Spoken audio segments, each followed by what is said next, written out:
Hello, everybody. This is Rabbi Stephen Epstein, and this is the Friday night service for Friday, August 9th, 2019, helping others to prevent violence. So, in a closed system, if everything's intact, whatever the system is carrying will flow smoothly. Your plumbing, for example, carries water. The water in the system is under some pressure, which is what makes the water flow smoothly.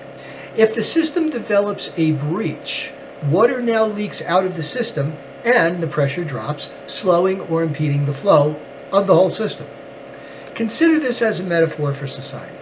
As long as everyone is having a smooth life and things are going fairly well, nothing's perfect, right? Society functions. If someone has issues or challenges with which are difficult for them to cope, they'll feel stress. The less unable they feel to cope with these challenges, stands to reason the more stressed they're going to be. We've all experienced times during which we felt overwhelmed. Either we had what we felt was more than our fair share of problems, or problems that themselves seemed near insurmountable. Somehow, however, we ultimately figured it out and got it resolved, one way or another, and life went on. When people overcome their challenges, the level of stress they feel dissipates.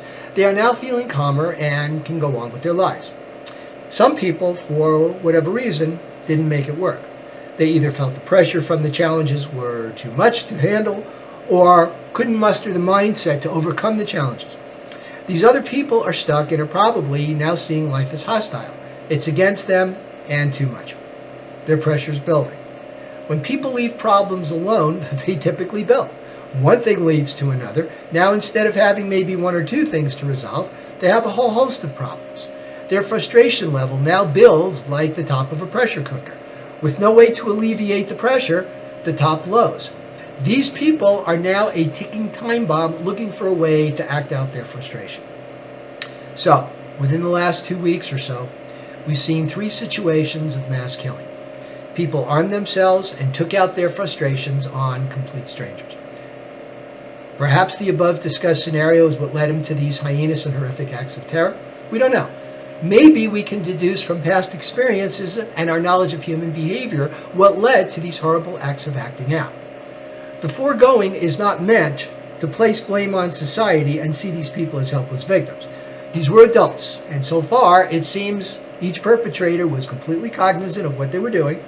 They made decisions and acted on them and now have to bear the consequences, whatever they may be. As far as intervention and prevention, though, we can look at these instances in a more problem-solving manner. Let's turn to Torah. The other week, we talked about how each Jew is responsible not just for themselves, but for others as well.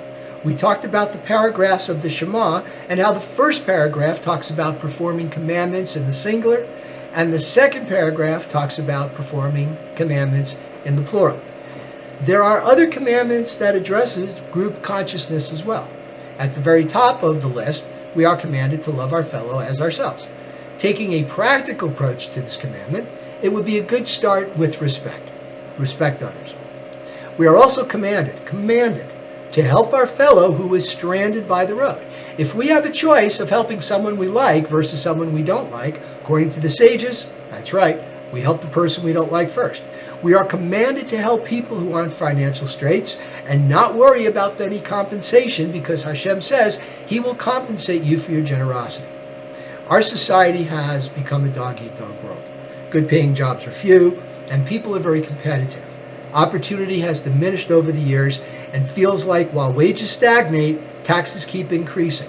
In Washington, it seems like nothing gets done and each faction is always blaming the other. Society is not really an entity unto itself.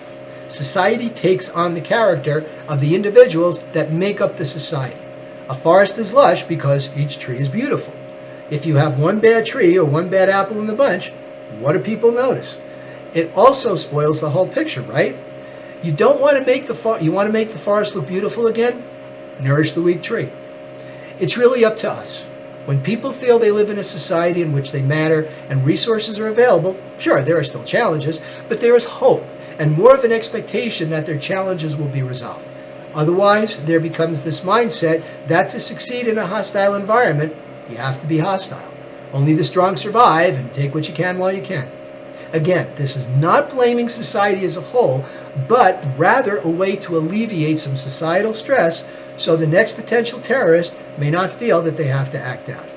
Let's take our lesson from the Torah and spend more time considering the person next to you.